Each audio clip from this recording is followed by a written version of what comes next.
Hello everyone. In this video we are going to discuss about the logic for solving this XOR equal subtract fourth problem. So in this question they are telling that an array will be called as good array if and only if every possible pair in that array should satisfy this condition. What is that condition? Pair is nothing but there will be two elements in that. So the XOR of two elements should be equals to the difference of the same two elements. Okay, got the point? And now what they are giving for us, they are actually giving an array of size n, and now they are asking what will be the maximum good subsequence size. Actually they are mentioning that it is subsequence, but I can say it is not actually truly subsequence. We will by end of this session understand about why I'm saying like that.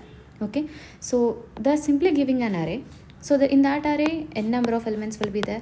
So there may be few elements which are not actually satisfying the same condition by pairing with the elements.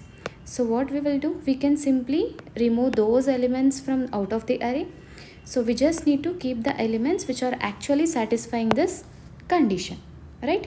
So in order to make this as good array is nothing but every pair should satisfy this condition where XOR of that pair should be equals to the difference of the pair, right?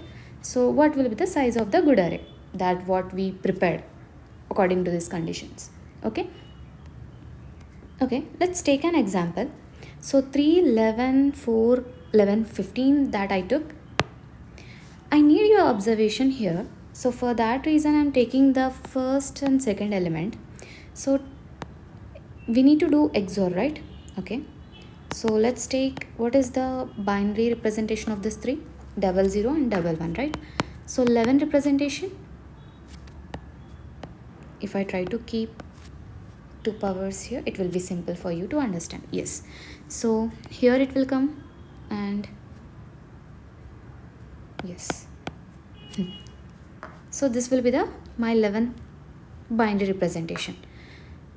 If I ask you what will be the XOR of this, like sorry, yes, 0 0 0, and here it will become 1. XOR we already know that where if we have a 0 and 1, that XOR will be 1, or 1 or 0, that XOR will be 1.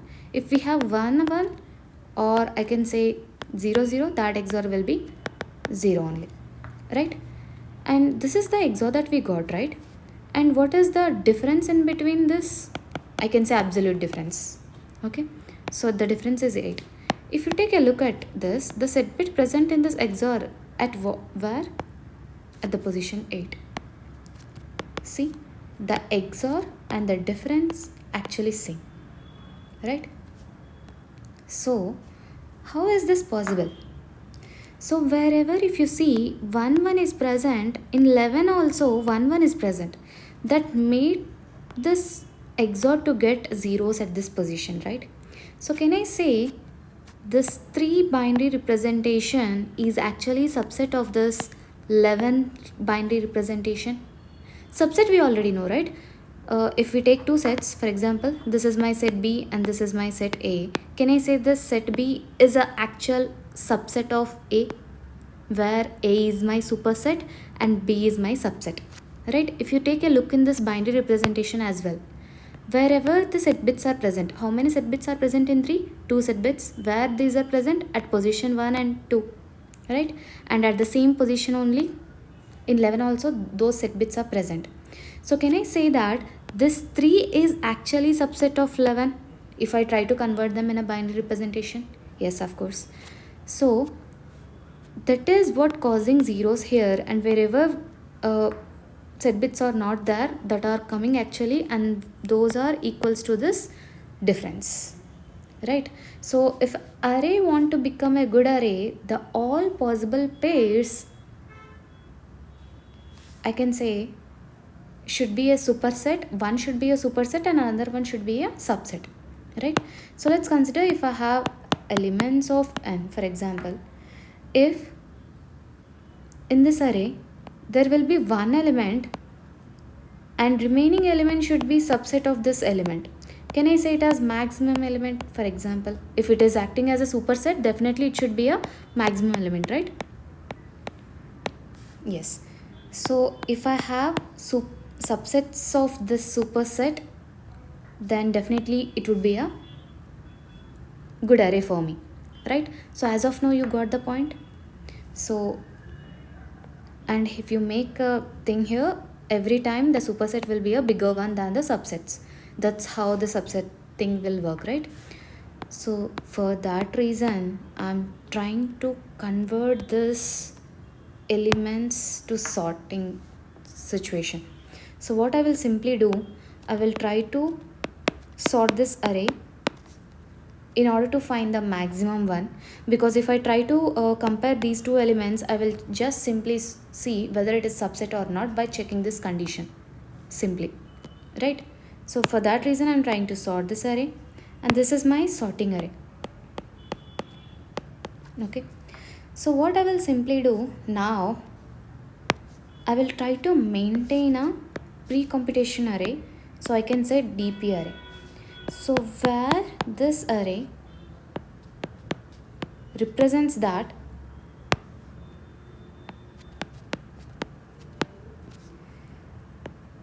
the maximum size up to that index, I can say if dp of I am representing, then this is nothing but the maximum size of the subsequence possible at that ith position, up to that ith position, sorry.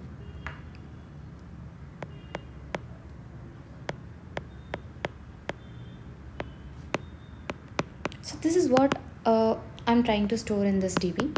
Okay, so if I try to consider 0 index, so that is nothing but what, this 3 only. Okay, so if I have only this element, what would be my size of the good array?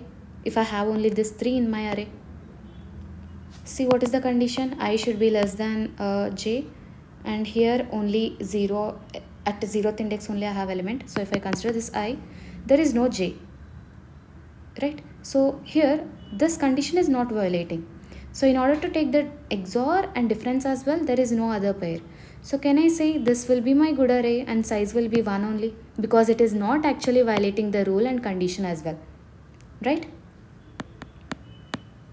So what I will simply do, if I try to consider the first element, I will just simply keep that 1 in that index, and I will simply try to move forward.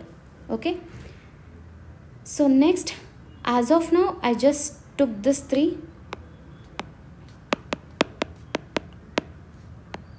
and I completed this with this, right? So next I will try to take the other element, that is 4.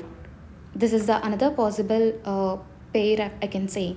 So what I will do, I will simply try to take the XOR and I will try to take the difference, and if those are same, I can say it is a good pair. So I will try to increment here, and initially if element is there here also, it will give one size, and because of the another element is also helping me to get any good pair, I will try to include that one. If it is not actually good pair, what I will simply do, I will simply leave this one as it is. Okay, so if I try to move forward with this second index, this 3 and 11 is good pair, yes of course. So initially if I consider 11 only, the result will be 1. So if these two will give good pair, then what I can do, these are good pairs, and as well as I is less than j. If I try to take this as I and this is j, right? Condition satisfied, and as well as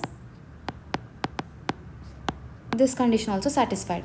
So I will simply add this with 1 plus 1 and it will become 2. So now what I will do, and at 3 position, if I try to consider 11 only, it will give 1, and if I consider this pair, definitely this is also 11 will give a good pair. So again it will become 2, and I will check these two. So what will be the representation of this? Yes, difference is same and XOR is also same with the difference.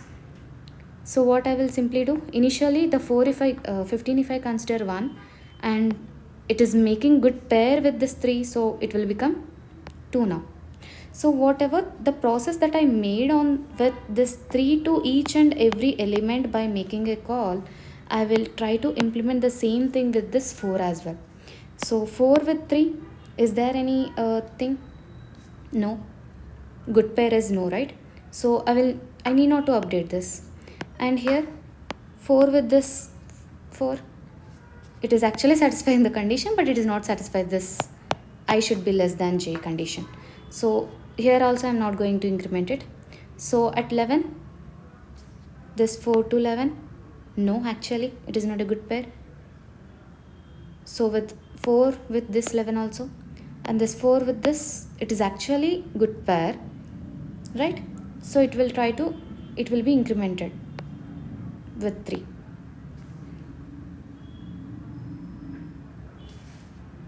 Yes. And now with 11 also, and another 11 also, and another 15 also, we will try to do the same process. And in this array, wherever the maximum size will be, wherever the maximum number is present, that will be your maximum say. Can I say that? Because my DP state is telling that the maximum size of subsequence up to ith position will indicates that, whatever the value, right? Yes.